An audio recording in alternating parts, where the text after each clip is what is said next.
The battle between the governor and Honolulu's mayor over Oahu's $5 billion rail transit project heated up today. The governor held a forum so Hawaii architects could make their case for putting more of the rail system on the ground instead of elevated on concrete. KITV4's Keoki KERR joins us live with the latest developments on this story. Keoki. Well, Paula, the governor and members of the American Institute of Architects Hawaii chapter say building some of the rail system at grade would be cheaper to build and operate. More than 250 people packed the state capitol auditorium and dozens more sat on chairs outside. They heard the panel of architects say that building half the 20-mile rail line at street level would save about one-third the cost and would preserve views that would be ruined by huge concrete elevated lines in the city's plan.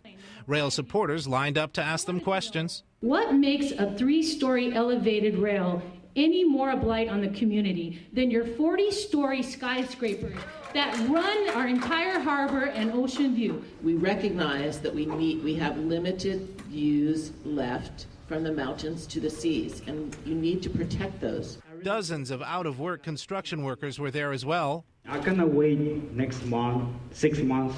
We need it now. How am I going to support my family since we don't have no job? We need to look at this not just as a 6-month or 1-year project. This is a project of a 100 or 200-year lifespan. Central Oahu residents complained they need immediate relief for daily commutes that stretch to over an hour each way. Nobody looking at me getting work late. We got to be realistic. The voters voted. We want this system. Let's get it on. We need the job. And when you're finished after 9 years, you have a station in East Kapolei, which I don't believe you can actually get to right now. I believe it's in the middle of a field. I think it's at least a mile.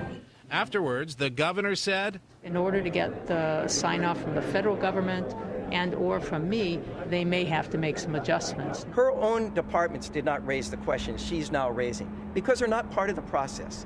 She's usurping the process and turning it into something else. A dog and pony show, maybe?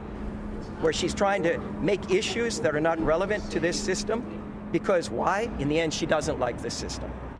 Now, the architects say a hybrid, partially at-grade, partially elevated system would cost $52 million a year to operate, $10 million less than the city's mostly elevated system. But the architects admit that a street-level system would be slower, averaging 22 miles an hour, versus elevated, which would travel at about 29 miles an hour. Keoki KERR, KITV4 Island Television News.